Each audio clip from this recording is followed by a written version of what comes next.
Yowzas! Thank you for checking out another episode of the Fantasy Authority podcast. We apologize for the delay. It has been a rough week in the TFA household in terms of trying to get content to you guys. Had a bunch of technical difficulties, and it's just been to be honest, it's been a shit week in the TFA content creation department. But better late than never. We are here back with you guys again. Tonight we're going to be talking about our top 6 undervalued fantasy targets. We're both going to give you 3 each that we feel are being undervalued in drafts currently. Before we jump into that, whatever you guys are listening on, watching on, however you're consuming this content, if you're not yet subscribed, please stop what you're doing, hit that subscribe button. It really means a lot to us. We appreciate all the support. And with that out of the way, Kev, let's just jump into it, man. Yeah, first off, I just want to the sentiment of how bad this week has been a fucking nightmare, is what it's been. One thing after another. This is actually the third day this week that we've actually produced content, and the other 2 days we've had to throw it away or get rid of it or wash our hands of it. Like, it's been horrible. Hopefully Thursday is better. This weekend is finally a weekend. But anyways, I digress. My first one is Deontay Johnson. I am a Deontay Johnson truther. We've talked about this pretty much all offseason. I haven't really gotten into him because I felt like, especially early in the offseason, I got really into it. But let's circle back to Deontay Johnson, right? Like, his ADP started to rise a little bit as a little bit of hype came. But overall, like, he's kind of stabilized around wide receiver 42. You look at him, and in this offense, basically it's Juju Smith-Schuster. They still have James Washington, which James Washington to me is more like a field stretcher, ex-wide receiver. Then they brought in Chase Claypool, who's, again, probably another outside threat. You have Juju Smith-Schuster, who is going to man primarily the slot. I think he played 66% of the snaps last year from the slot. And then bring in Deontay Johnson, who I think Deontay Johnson has elite-level upside in him. Does he hit it this year? I don't know. But what I do know is last year with Delvin Hodges and Mason Rudolph, he was still able to produce. Last year, he saw 6 or more targets in 10 of 16 games and also posted 50 or more receiving yards in 50% of his rookie season. He scored all 5 of his touchdowns in different games and caught 50% or more of his targets. So in the lone game that he played with Roethlisberger, he also caught 3 passes for 25 yards on 5 targets and the ass kicking they took to New England. So for me, he finished the year last year, 59 receptions on 92 targets, 680 yards and 5 touchdowns. I think this year he could hit 1,000 yards. Like, I think this offense is one of the more undervalued offenses in all of football. And I think that people should, like, if you can get Deontay Johnson, I feel like you can get him easily as your, like, wide receiver 4, wide receiver 5, depending on how your drafts play out. I'd love that. Like, I think he has easy wide receiver 3 upside, or wide receiver 3 floor, and I think wide receiver 2 upside is definitely in this range of outcomes. And honestly, wouldn't be shocked if he ended up as a wide receiver 1, low-end wide receiver 1. That is if everything just goes right and this offense really takes off. Big Ben is the biggest question mark for this offense. They didn't bring anybody else in. That is one of the big letdowns of this offseason, that they didn't go out and try to add another quarterback, somebody not named Delvin Hodges or Mason Rudolph. So we're all hoping that Big Ben can stay healthy this year, because if he can, I think it's wheels up for Deontay Johnson. So I absolutely love him where he's going. I think he's being undervalued, and I hope he continues, because I'm going to have a lot of Deontay Johnson. Man, I feel unprepared for this podcast. I thought we were talking undervalued players. I didn't know we were doing hot takes tonight. Woo! Bringing some Waka Flocka flames there, man. Hey, 1,000 yards, wide receiver 1. Hey. That's what we do here. That's what we do here. That's what we do. We bring takes. We bring fire. So we did today on our YouTube channel, our Twitter account. Just bringing heat all day to people, letting people know about Clyde Edwards-Helaire. Go check out our FF_authority. Just bringing heat all day. That's what we do here. We don't bring them flimsy takes that most other people do, where everyone sits around and agrees the whole time and talks about, let's circle. Oh, never mind. Anyways, I was gonna go down a dark hole there. Let's not do that. Let's keep it positive tonight. Keep it positive.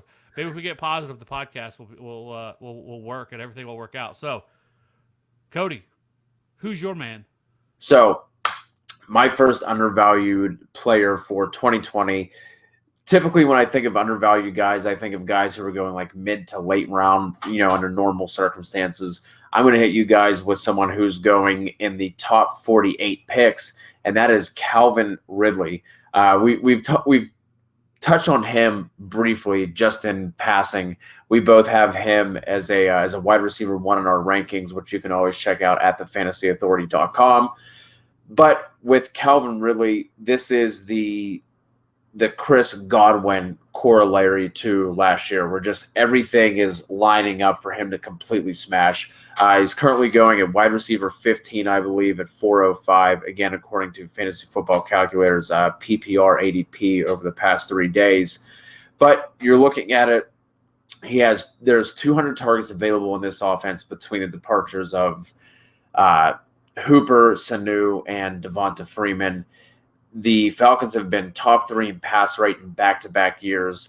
And looking at Dirk Cutter's track record, if you go back 8 seasons with him, there are only 2 seasons where he's either been a head coach or an OC that he has had a passing rate under 60%.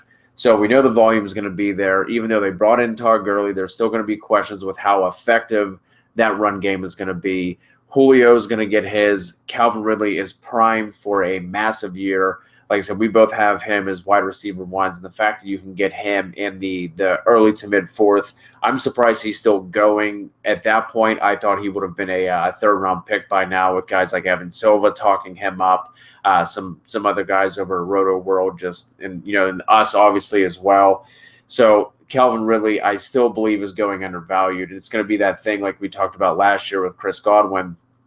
Everyone's talking about he's undervalued. He keeps climbing up, ends up going in like the 3rd round. Then we wonder, is that too early for him? Ended up not being too early for Chris Godwin. And I believe Calvin Ridley could follow a similar path.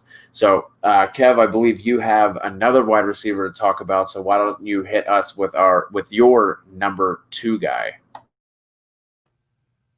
Yeah, it's simple for me. It's Marvin Jones, right? Love it.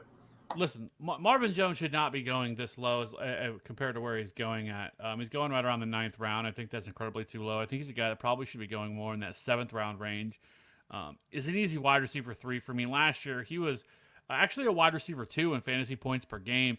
Played in 13 games last year, had 14.9 fantasy points per game, which was 19th, which was impressive considering that they basically had him and Kenny Galladay, a little bit of Danny Amendola, but obviously he wasn't a huge part of the offense. But you look, they were still only 14th in pass plays per game. I think there's a much higher ceiling there than that because of the fact that Matt Stafford got knocked out early. Matt Stafford was absolutely shredding last year until he got going down with that back injury. So with Matt Stafford back, they didn't really do anything to address or upgrade their offense. So it's still the Kenny Galladay and Marvin Jones show. I should say, at least through the air, they obviously brought in DeAndre Swift, who's going to be battling it out with Kerryon Johnson for that role. But TJ Hawkinson is still there. So I really like Marvin Jones. I think he's being criminally undervalued. He was 9th in red zone receptions last year, 3rd in touchdowns with 9, finished with 62 receptions, 779 yards, and 684 completed air yards. Didn't offer much in yards after the catch with only 95 yards after the catch. But like I said, there's a lot to like here with him. And I think that he is somebody that people really should be targeting. Like, again, this is another one of those guys, if you can get him as like your wide receiver 4, wide receiver 5, like he's definitely going to have a bunch of startable weeks this year. Within this offense, yes, he is getting a little bit older now. He just turned 30, but that doesn't really worry me off of him too much. So, like I said, I think Marvin Jones is an easy buy in fantasy football, especially at this ADP. And to be honest with you, if you're scared away a little bit of Kenny Galladay and his really high ADP right now, just wait and grab Marvin Jones. About 4 or 5 rounds later in draft. So. Yeah, this is another one for me. I'm really surprised he's still going this low. He definitely should be going higher, and I'm all about that Marvin Jones live. Yeah, that's definitely an offense I think we should all be targeting for fantasy football purposes. And the only one who's going early is Kenny Galladay, so love the call on Marvin Jones. The next guy I'm going to bring up is Jarvis Landry. Admittedly, I didn't even realize this until I looked at it. He was wide receiver 14 last year in PPR scoring from weeks 1 to 16. Like that's something. Like I knew he had a better year than what the Cleveland offense kind of appeared to be. Like that was not a good offense last year, right? But whenever I saw that, like I had to like double check and make sure like I had everything right in there. Wide receiver 14 last year. He and Odell Beckham might have had the quietest 1,000-yard seasons in NFL history for a wide receiver tandem on the same team. Jarvis last year put up 83 for 1174 and 6. Last year, wide receiver 12 in yards per route run with among wide receivers with at least 90 targets. Yards per route run tends to be a more predictive and sticky stat in terms of looking at future fantasy production. So that obviously works out well for him. Even with some of the changes that are coming down the tubes in Cleveland, still kind of up in the air as far as what Stefanski is going to do. Is he going to bring more 12 personnel like we saw in Minnesota? Even if that is the case, that's just going to concentrate those targets even more. It's going to be Odell and Jarvis. That wide receiver group is pretty thin outside of those two. So that's a case where both of those guys could easily be looking at 22-25% target share. And if you look at Sharp Football Statistics website, the Cleveland Browns also have the easiest schedule in terms of defensive pass efficiency with the teams they're going to face. Now, obviously, you have to take those kind of things with a grain of salt, especially this year of all years with all the craziness that's been going on and not being able to know what teams are going to gel, what ones are going to fall apart, and everything else with the COVID concerns. But again, I'm expecting a bounce back year from Baker. It's going to be Jarvis and Odell. And the fact that you can get Jarvis Landry right now. Again, think about this. Last year, wide receiver 14. He's going as wide receiver 32 right now at 705, which is just mind-boggling. If that's the case, and if his price stays this depressed, I'm going to have a lot of Jarvis Landry on my 2020 redraft teams, and I will be more than happy. Does he provide you with a massive ceiling?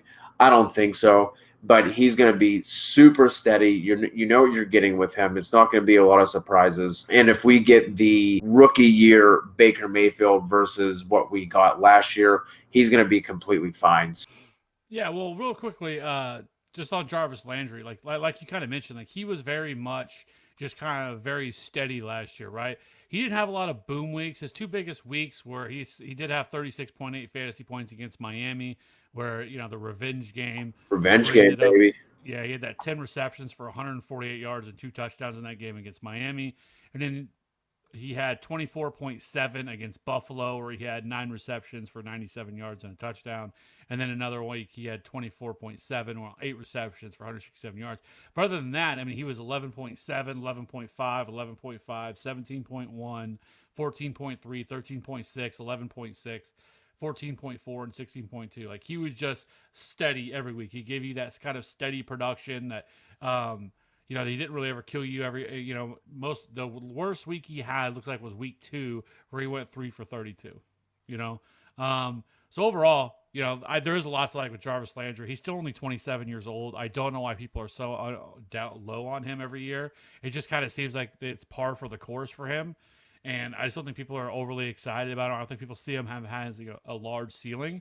And I think that's what depresses his value. But I mean, he's a guy that you can get if you get him as your wide receiver 2 or really your wide receiver 3, and you're thrilled about it. He's going to give you constant production every week. He's not going to be one of those guys where you're just not ever sure when you're going to play him, and it's like a roller coaster. So yeah, I like Jarvis Landry. I'm aboard with that one. So for me, my last guy is Sterling Shepard. Now, with him, I get the fact that there's a little bit of that concussion symptoms that people are a little bit scared away from after he got hurt last year. But, I mean, everything else last year, he did play in 10 games last year. But, I mean, in terms of fantasy points per game, he averaged 14 fantasy points per game. He was almost wide receiver 2. That was 25th. 8.5 targets per game. Averaged 57.6 receiving yards. I mean, he was on pace last year to set career highs in receptions, yards, and targets last year. Before going down, like he was really kind of like Daniel Jones and Eli Manning early part of the year, kind of security blanket. I don't think there's any reason to believe that their pass plays are going to go down. They were 7th last year in 40.6 passes per play or per game.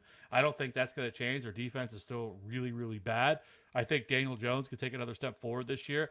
Now, so some people, could be a little concerned with him because of the fact that Evan Ingram is back, and if Evan Ingram stay healthy, and then you have Darius Slayton there, Golden Tate's still there. But I honestly think that, at worst, Sterling Shepard is probably the number 3 target in this offense.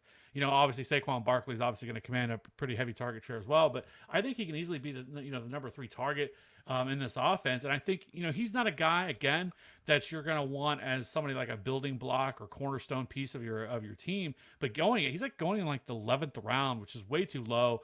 I think that, he should be more of along the lines of a guy going in the 8th or 9th round. So if he continues to go there, if you're looking for some depth, some quality depth later on to fill around those high upside pieces that we're going to be taking, like a Tony Pollard's and the Chase Edmonds of the world, and the running back positions and stuff like that, or going Jalen Reagor and McCole Hardman, those guys all have really high ceilings but have really low floors. You still want a couple of guys in the later rounds that might be able to fill in a little bit of the positional versatility and the volatility that comes with some of these guys late, somebody that you may need during bye week. So Sterling Shepard in the 11th round is just slam that button every time to draft him, because I think he's going ridiculously too low.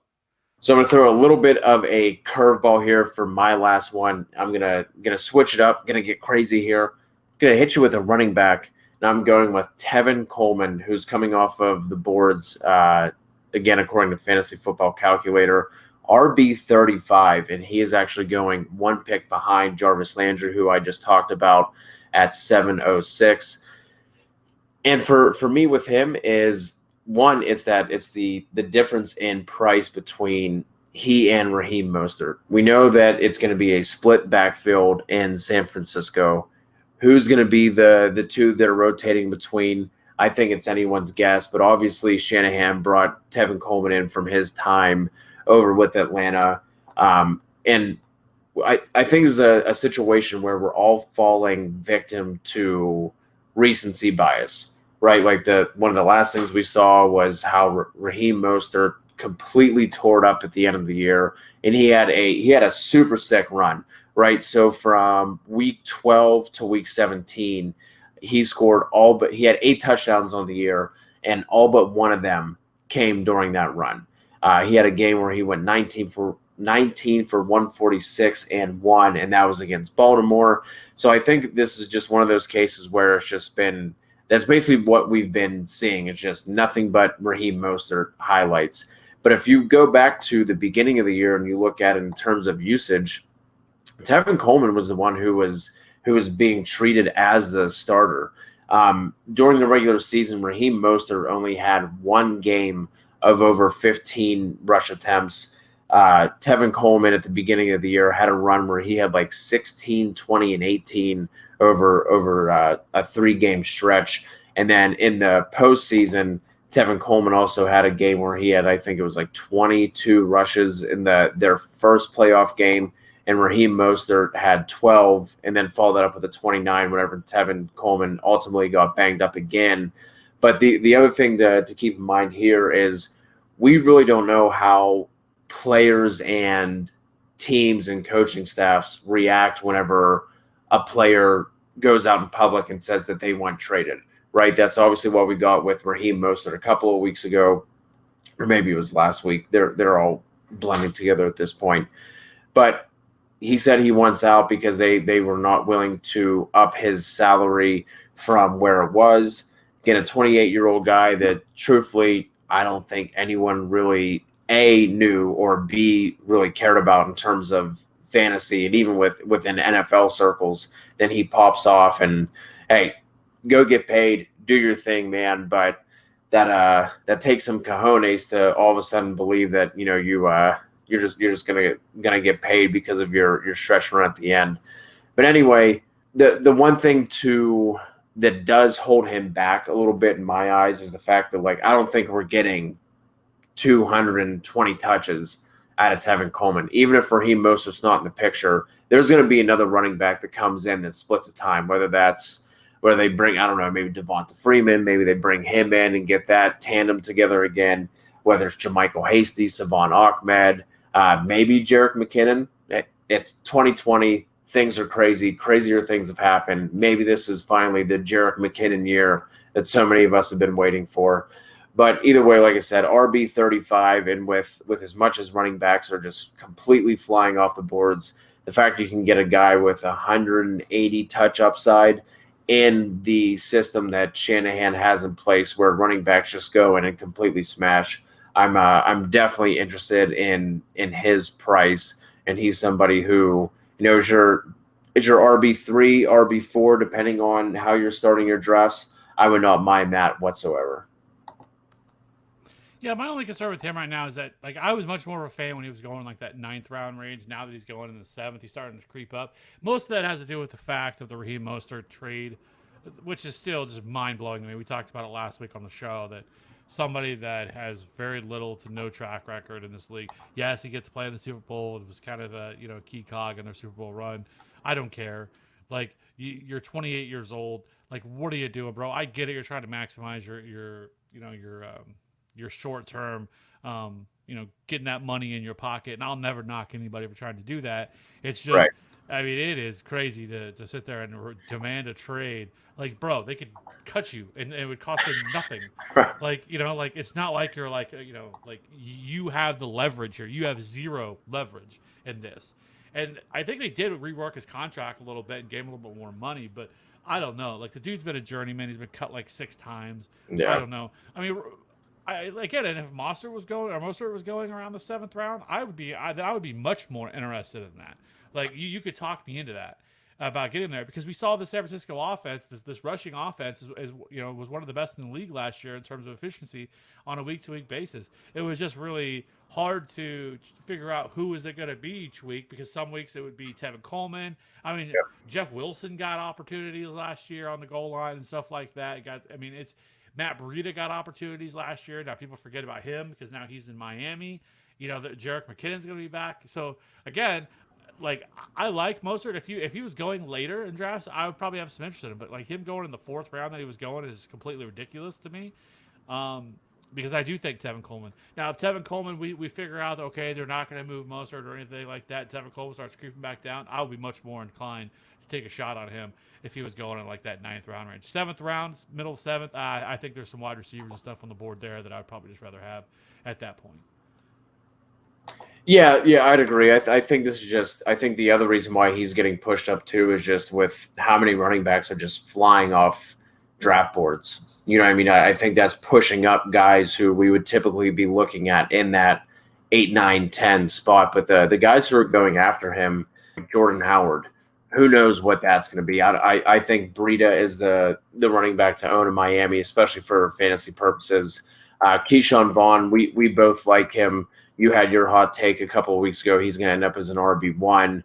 But there is a case to be made that maybe that ends up being a split backfield and Keyshawn doesn't take over. You have Marlon Mack, Sony Michel, Tariq Cohen, Alexander Madison, and then you just start getting into a bunch of handcuff kind of guys. But I think that's just more a result of how running back hungry everybody is in these drafts, because they see them flying off boards. You don't want to be the one to be left holding the bag. So that brings up other guys who, like we were just saying, should be going 2, 3, 4 rounds later.